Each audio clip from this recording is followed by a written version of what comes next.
샘물과 같은 보혈은 주님의 피로다.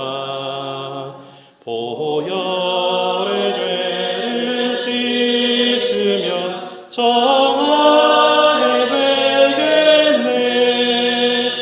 정하게 되겠네. 정하게 되겠네. 이 시간 함께 나누실 말씀은 히브리서 2장 1절이 되겠습니다. 히브리서 2장 1절 말씀 함께 읽겠습니다. 그러므로 우리는 들은 것에 더욱 유념함으로 우리가 흘러 떠내려가지 않도록 함이 마땅하니라. 아멘. 세상에는 지켜야 할 것들이 참 많습니다. 시간을 지켜야 하죠. 또 약속도 지켜야 합니다. 법을 지켜야 합니다. 또 예의도 지켜야 되죠. 가정을 지켜야 되고 또 가정 내에서도 우리 자녀들을 지켜야 합니다. 우리 그리스도인들이 특별히 더 지켜야 할 것이 무엇이 있을까? 성경을 읽다 보면 무엇보다도 우리의 마음을 지키라 이렇게 말씀하시는 구절이 있습니다. 믿음을 지키라고 말씀하고 있습니다. 또 하나님의 계명을 여호와의 말씀을 지키라라고 말씀하고 있습니다. 어린 시절에 바다에서 정신없이 물놀이를 하다 보면 제자리에 가만히 머물러 있는 것 같은데도 어느새 꽤 멀리까지도 떠내려갔던 그런 경험을 해보신 적이 있는지 모르겠습니다. 그러면 바로 옆에 같이 놀던 친구인데도 또 가족인데도 어느 순간에 저 멀리 가서 보이지 않게 되는 경우도 있습니다. 강물이나 시냇물에서 같이 수영을 하다가도 그 물살의 아래로 계속 떠내려갑니다. 힘껏 헤엄쳐서 올라가지 않으면 점점 아래로 내려갈 수밖에 없고 떠내려갈 수밖에 없습니다. 근데 지금까지 우리가 알아왔던, 우리가 함께 만났고 교제해왔던, 우리가 알고 있었던 주변 사람들을 한번 생각을 해보세요. 어디에 있는지 우리가 알고 있다고 생각했는데 막상 찾아보니 어디로 갔는지 없어진 사람도 있습니다. 보이지 않는 사람들도 있습니다. 늘 가까이 있었지만 멀리 떠나간 사람들도 있습니다. 도대체 무슨 일이 있었던 것일까? 왜 이런 일이 벌어지는 것일까? 어쩌면 조류처럼 피할 수 없었던 어떤 일이 있었을 겁니다. 이것처럼 우리가 현재 어디에 있는지 계속 확인하지 않으면, 또 집중하지 않으면, 자리를 지키지 않으면 지속적으로 어디론가 떠내려 갈 수밖에 없는 그런 세상 속에 우리는 살고 있습니다. 그리스도인으로서 우리의 우선순위를 포함해서 우리의 모든 가치와 믿음을 지킬 수 있는 다체 역할을 하는 것이 과연 무엇일까? 그것은 아마 무엇보다도 하나님과의 관계가 되겠죠. 우리 믿음의 끈, 결코 놓지 말아야 될 것, 그것이 바로 하나님과의 지속적인 관계이고 또 깊은 물속에 우리의 믿음의 닻을 내리기 위해서 무엇보다도 하나님과 지속적으로 교제하는 게 필요합니다. 오늘 본문 말씀을 보면 그러므로 우리는 들은 것에 더욱 유념함으로 우리가 흘러 떠내려가지 않도록 함이 마땅하다 이렇게 말씀하고 있습니다. 어쩌면 경고의 말씀 같기도 합니다. 종종 사람들은 하나님을 믿고 예수 그리스도의 제자로 살아가는 삶이 참 고귀한 것은 알지만 특히 우리 그리스도인들, 하나님을 믿는 사람들은 그것이 귀하다라고 하는 사실은 알죠. 근데 그렇게 알고 살다가도 잠시 세상의 조류에 몸을 맡길 때가 있습니다. 흐르는 강물에 그냥 몸을 맡기고 싶을 때가 있는지도 모르겠어요. 잠시 하류로 흘러가서 세상의 흐름과 세상의 문화에 나를 맡기고 어디까지 흘러갈 수 있는지, 세상에는 과연 어떤 일이 벌어지고 있는지 호기심이 생길 때도 있습니다. 바다에서 노는 그 재미에 사로잡혀 있을 때 주의를 기울이지 않으면 계속해서 안으로 또 바다 깊은 속으로 떠내려갈 수밖에 없었던 것처럼 우리가 긴장을 늦추지 않으면 우리가 있어야 할 곳에서 멀리 떨어져 있는 우리 자신을 발견할 때가 있는 겁니다. 세상의 문화와 우리 죄의 본성, 어쩌면 우리가 이 땅에 태어나서 알게 모르게 죄에 의해서, 그 바이러스에 의해서 오염되어 있는 그런 모습이잖아요.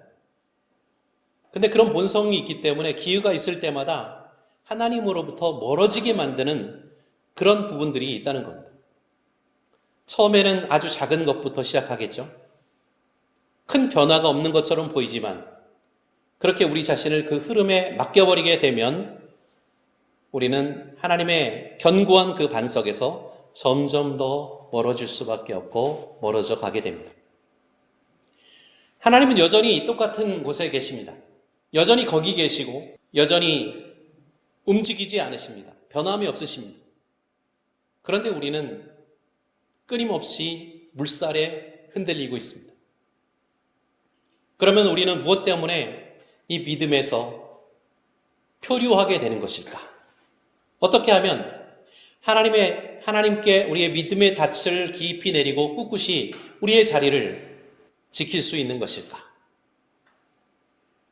여러 가지 요소들이 있겠는데 그 중에서 저는 믿음에서 표류하게 만드는 그런 몇 가지 요소에 대해서 생각을 먼저 해보겠습니다. 첫 번째로 불평과 불만입니다. 그것이 우리를 계속해서 세상으로 밀어냅니다.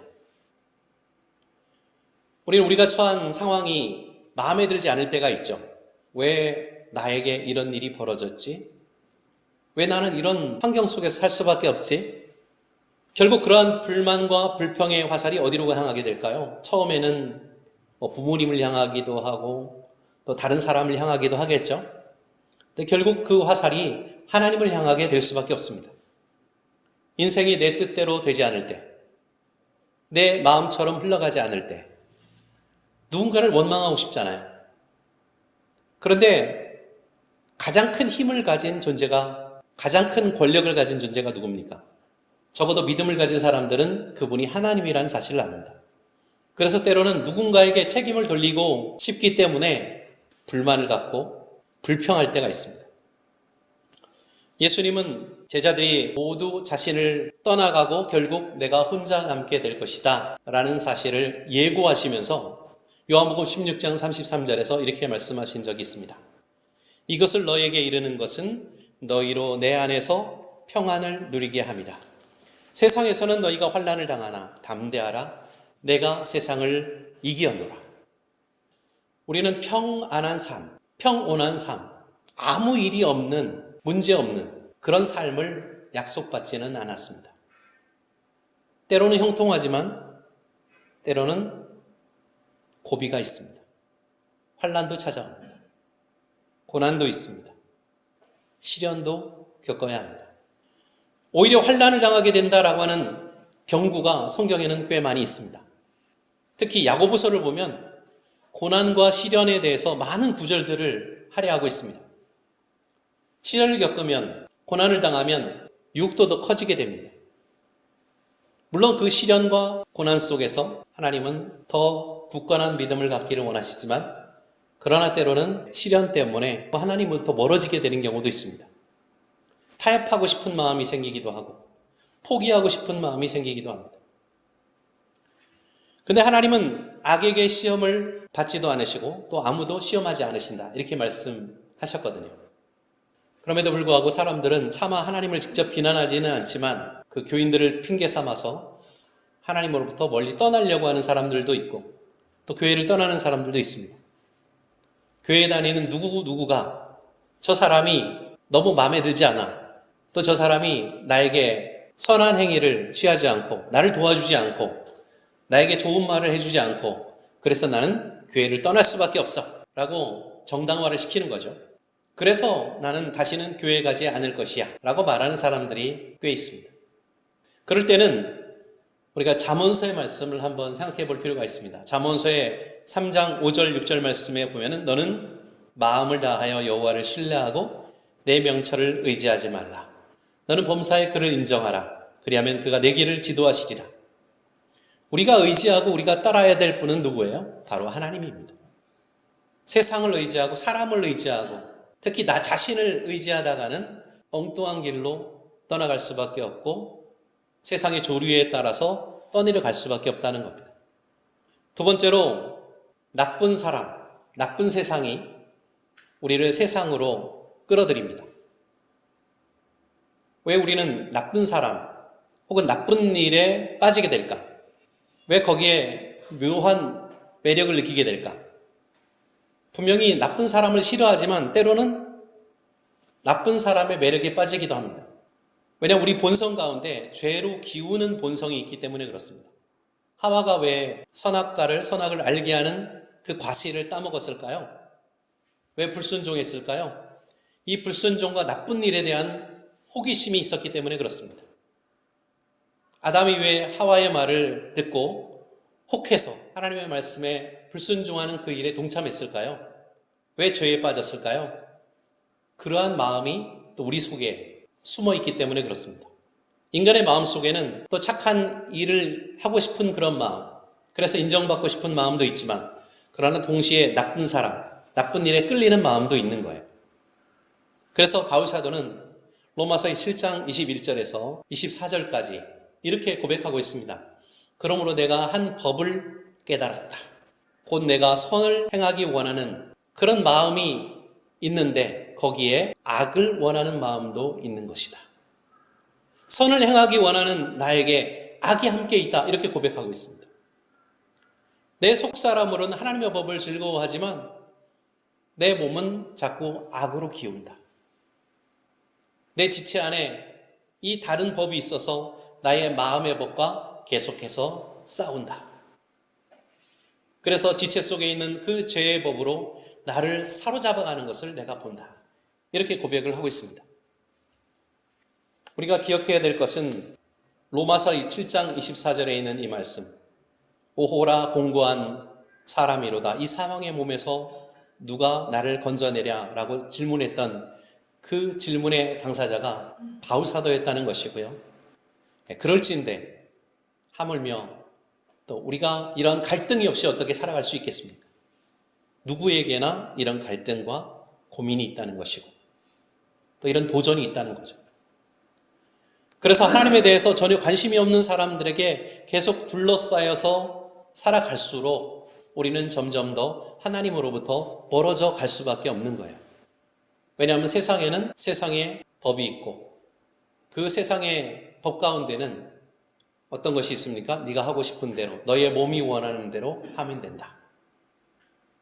이러한 철학이 있기 때문에 그렇습니다. 그러한 철학이 바탕에 깔려 있기 때문에 그렇습니다. 여기에는 전조 증상이 있습니다. 혹시 믿음이 좋고 신실한 그리스도인들과 어울리는 일이 가끔 종종 불편할 때가 있으신가요? 자신에게 신앙적으로 권면하고 격려하고 기도하고 또 축복하고 믿음을 실천하라고 하는 그런 이야기에 대해서 혹시 듣기 싫다고 느낀 적이 있으신가요? 대부분은 자신보다 신앙이 좋고 신실한 사람에 대해서 존경하는 마음도 있고 또 본받고 싶은 마음도 있지만 근데 동시에 부담스러운 마음도 느낍니다. 오히려 사람들은 또 나쁜 사람들과 시간을 보내는 데서 훨씬 더 편안함을 느끼는 사람들이 있어요. 왜 그럴까요? 왜냐하면 사람들은 비교적 우위를 느끼면서 기분이 좋아지기 때문에 그렇습니다. 적어도 나는 저 사람 같지는 않아. 나는 최소한 그런 나쁜 일은 하지 않지 라고 하면서 자신을 위로할 수 있기 때문에 그래요. 그런 이유로 세상 속으로 점점 더 떠내려가는 그런 경향이 있다는 겁니다. 셋째로 시험에 굴복해서 세상으로 떠내려 가게 됩니다. 우리 삶에서 여러 가지 시련과 고난을 만나게 되죠. 시험을 만나게 됩니다. 보통 하나님이 주시는 것을 시련이라고 이야기하고 사탄이 주는 것은 시험이나 유혹이라고 구분을 하는데 하나님은 시련은 주시지만 시험은 주시지 않는다라고 이야기를 합니다. 근데 사실 하나님은 일부러 특정한 사람을 지칭해서 그 사람에게 시험이든지 시련이든지 주시는 경우는 없어요. 시련은 마치 아침이 오는 것, 그리고 아침이 오고 낮이 지나가면 밤이 오는 것과 같습니다. 계절이 흘러가는 것과 같습니다. 봄이 오고 여름이 오고 가을이 가고 겨울이 오는 것처럼 이 세상을 구성하고 있는 삶의 요소가 바로 시련이에요. 그래서 불교에서는 그렇게 이야기하죠. 사람이 세상에 살면서 108가지 번뇌를 안고 살아간다. 그리고 인생은 번뇌와 시련의 연속이다. 그래서 세상을 벗어나는 것, 인간의 욕망을 벗어나는 것이 해탈의 경지에 도달하는 과정이다 라고 이야기를 합니다. 야고보서 1장 13절에서 14절 말씀해 보니까 이 사실을 분명하게 정의를 하고 있는데요. 사람이 시험을 받을 때에 내가 하나님께 시험을 받는다고 하지 말지니 하나님은 악에게 시험을 받지도 아니하시고 친히 아무도 시험하시 아니하시느니라. 오직 각 사람이 시험을 받는 것은 자기 욕심에 끌려 미혹됩니다. 자연재해든지 경제적인 어려움이든지 육체적인 질병이든지 아니면 다른 사람과의 관계의 문제든지 모든 시험은 하나님으로부터 오는 것은 아닙니다. 물론 근본적으로 하나님께서 이 천지만물을 창조하셨고 우리를 만드셨기 때문에 세상을 만들지 않고 우리를 만들지 않으셨으면 이런 시련도 없겠죠.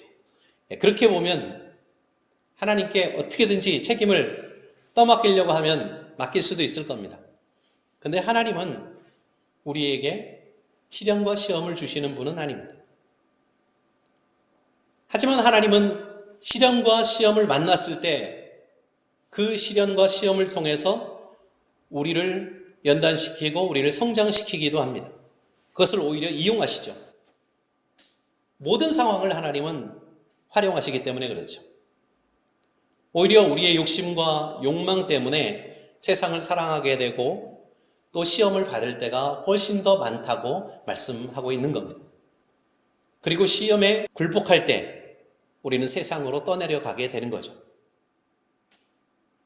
이와 같은 여러 가지 이유로 우리가 죄악된 세상에서 표류할 위험에 놓여 있을 때 우리의 위치를 고정시켜주고 우리의 자리를 지킬 수 있는 방법은 무엇일까요? 우리가 알고 있지 못한 어떤 새로운 아니면 깊은 비밀스러운 방법이 비결이 있는 걸까요? 그렇지는 않은 것 같습니다. 이미 우리가 알고 있지만 너무나도 확실하지만 그러나 우리가 실천하지 못하기 때문에 그런 것은 아닌가. 첫째로 성경을 읽는 것입니다. 하나님의 말씀을 읽는 겁니다. 우리가 너무나 잘 알고 있는 사실이죠. 성경에서 가장 강조하는 게 또 그거예요. 하나님의 말씀을 묵상하고 읽고 여호와의 율법을 읽고 묵상하라는 그 말씀이 굉장히 많이 나와 있습니다. 성경은 가장 많이 출판이 되고 또 가장 많이 팔린 베스트셀러임에도 불구하고 어쩌면 오늘날 가장 많이 읽혀지지 않는 그런 책인지도 모르겠습니다. 우리가 하나님의 말씀인 성경을 읽어야 되는 이유는 분명합니다. 하나님의 말씀이야말로 가장 큰 힘과 능력이 있기 때문에 그렇습니다. 얼마나 힘이 있으면 하나님은 살아있고 날카롭다 이렇게 표현을 했을까요? 우리의 관절과 혼을 찔러 쪼개기까지 하는 눈에 보이는 세상, 우리의 육체와 그리고 눈에 보이지 않는 영적인 것까지도 관통할 수 있는 그 모든 문제에 대한 해답을 제시할 수 있는 그 비결이 바로 하나님의 말씀에 있다는 겁니다. 그래서 이 말씀은 우리의 마음을 꿰뚫을 수도 있고 또 우리의 마음을 새롭게 할 수도 있고 또 우리를 견고한 반석 위에 올려놓을 수 있다고 말씀하고 있습니다. 그래서 이 말씀을 통해서 우리는 세상의 조류의 파도에 흔들리지 않고 떠내려가지 않고 그 하나님의 말씀을 가까이 하면서 끊임없이 생각하고 묵상할 때에 하나님으로부터 떠내려가지 않고 세상에 빠지지 않을 수 있는 거죠. 두 번째로 하나님을 예배하는 것입니다. 이 예배하는 시간이 우리에게는 그렇게 길지 않지만 사실은 굉장히 긴 시간이기도 해요. 시편 104편 33절 말씀에 보면은 내가 평생토록 여호와께 노래하며 내가 살아있는 동안 내 하나님을 찬양하리로다. 자, 이 모습이 무엇을 연상시킵니까? 하나님을 예배하는 모습이잖아요. 평생토록. 예배는 이렇게 함께 모이는 공적인 예배, 공동 예배도 있지만 하나님 앞에서 살아가는 그 모든 모습이 예배입니다. 우리의 삶이 하나님께는 예배가 되어야 하겠죠. 하나님 앞에 살아가는 삶의 예배를 드리는 사람이 공적인 예배를 물론 소홀히 여기지는 않을 겁니다. 우리가 최소한 일주일에 한 번이라도 이렇게 함께 모여서 예배하는 것, 그것은 우리가 삶으로 하나님을 예배하기 위해서 우리의 모든 시간 항상 평생도록 여호와를 노래하고 찬양하는 삶을 살기 위해서 우리가 함께 준비하고 계획하고 마음을 모두면서 각오를 다지는 그런 시간이기 때문에 또 매우 중요합니다. 이것이 우리에게는 어쩌면 믿음의 마지노선이라고 할 수도 있습니다. 하나님부터 멀어지지 않기 위해서 우리가 더 모이기에 힘쓰고 하나님께 예배하는, 끊임없이 우리를 공격하고 우리를 유혹하는, 그래서 하나님으로부터 멀어지게 만드는 그런 세상으로부터 우리를 보호하기 위해서 하나님을 예배하고 경배하는 저희 모두가 됐으면 좋겠습니다. 셋째로 교회에 참여하는 것입니다. 요즘에는 가나안 교인들이 많아진다고 합니다. 가나안 교인은 교회에 안 나가는 교인들을 좀 안타까운 마음으로 지칭하는 농담 섞인 단어입니다. 안 나가, 이거를 거꾸로 하면 가나안이거든요. 교회는 허상이 아닙니다. 하나님께서 설계하신 것이고 예수님께서 세우신 것입니다. 피라미드를 보면 피라미드의 구조가 그렇잖아요. 피라미드의 구조는 많은 부분들이, 다수가 상위에 있는 몇몇을 위해서 그 하위 계층이 희생당하는 시스템이에요. 그런데 교회는 무엇입니까? 교회는 믿음의 형제 자매들이 서로 지체가 되는 거예요. 팔다리가 되어주는 겁니다. 서로를 위해서 가장 중요한 역할들을, 가장 필요한 일들을, 필수적인 일들을 감당해주는 그런 역할들을 하는 겁니다. 그래서 교회는 믿음의 형제 자매들이, 그리스도인들이 생존하기 위해서 하나님께서 디자인하신 하나님 나라의 시스템이에요. 시편 118편 8절에 보니까 여호와께 피하는 것이 사람을 신뢰하는 것보다 나으니라, 이렇게 말씀하고 있거든요. 하나님께 어떻게든지 우리가 피해야 되는데 하나님께 피할 수 있도록 구약시대의 성전에 보면은 하나님께 피하는 그런 곳이 있었죠. 뿔이 있었어요. 그 뿔을 잡으면 누구도 해칠 수 없는, 하나님께 피할 수 있는 도성이 있잖아요. 도피성이 있었습니다. 그런데 이 시대에 우리가 하나님께 피할 수 있는 그런 상징이 무엇일까? 저는 그것이 교회라고 생각합니다. 세상 사람들이 추구하는 편의주의나 이기주의에 빠지면 우리 그리스도인들은 성장하기는커녕 퇴보할 수밖에 없습니다. 바다에서 떠내려가지 않기 위해서, 혹은 강에서 떠내려가지 않기 위해서 동료가 서로 붙잡아주고 이름을 불러주고 지켜봐주고 하는 그런 일들이 바로 교회의 역할인 거죠. 그래서 에베소서 4장 16절에는 교회의 구조와 필요성에 대해서 말씀하고 있습니다. 그에게서 온몸이 각 마디를 통하여 도움받음으로 연결되고 결합되어 각 지체의 분량대로 역사하여 그 몸을 자라게 하며 사랑 안에서 스스로 세우느니라. 자, 이것이 바로 그리스도의 몸인 교회의 역할을 보여주고 있는 말씀입니다. 각 마디가 서로에게 도움을 준다는 거예요. 연결이 되어서 서로에게 힘을 주고 넘어지지 않도록 서로를 세워주는 역할을 한다는 겁니다. 이것이 결합되어 각 지체의 분량대로 서로가 서로에게 하나님께서 주시는 그러한 분량들이 있죠. 믿음의 은사, 사랑의 은사, 또한 말씀의 은사, 다양한 은사들이 있는데 그 은사대로 하나님께서 그들을 사용하셔서 그 몸을 서로 자라게 만들어 주신다. 성장하기 위해서 반드시 필요한 구조가 바로 교회입니다. 사랑 안에서 성숙시켜주는, 성장시켜주는 역할을 하는 것이 바로 교회입니다. 넷째로 마땅히 기도해야 합니다. 기도는 쉽지만 어렵죠. 보통 기도는 우리의 필요나 우리가 처한 여러 가지 상황에서 하나님 앞에 구하고 아뢰는 그런 어떤 도구와 같은 역할로 많이 사용되죠. 근데 주님과 함께 동행하고 교제하는 것이 바로 기도입니다. 일방적인 대화는 교제와 동행을 방해하죠. 같이 누군가 걸어가고 있고 누군가 함께 교제를 나누고 있는데 한 사람만 계속 이야기를 하면 그 관계가 건강한 관계가 될까요? 일방적인 관계가 될 수밖에 없습니다. 그 소통이 완벽한 소통일까요? 아니죠. 부족한 소통입니다. 정상적이고 건강한 교제는, 건강한 관계는 쌍방관계여야 됩니다.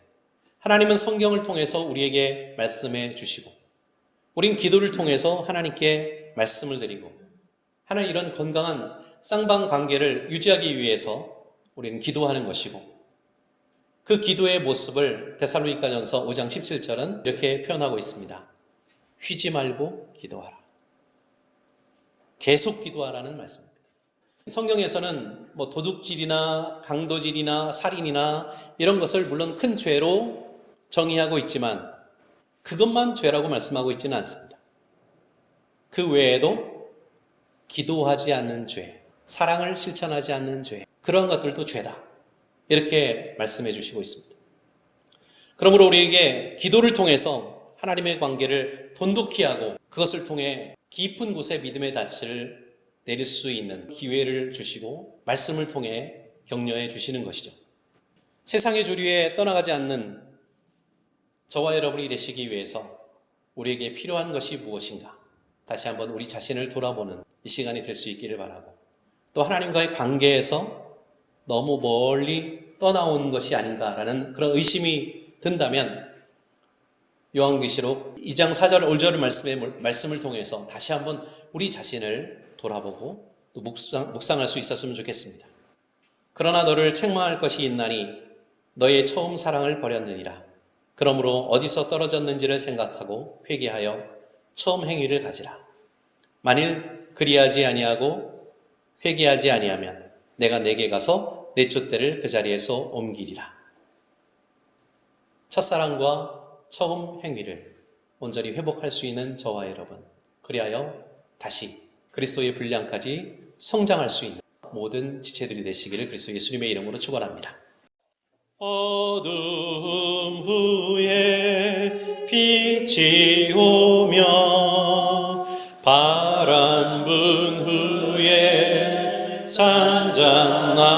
잔잔하고 소나기 후에 햇빛 나며 수고한 후에 쉼이 있네. 연약한 후에 강건하며 애통한 후에 위로받고 눈물 난 후에 웃음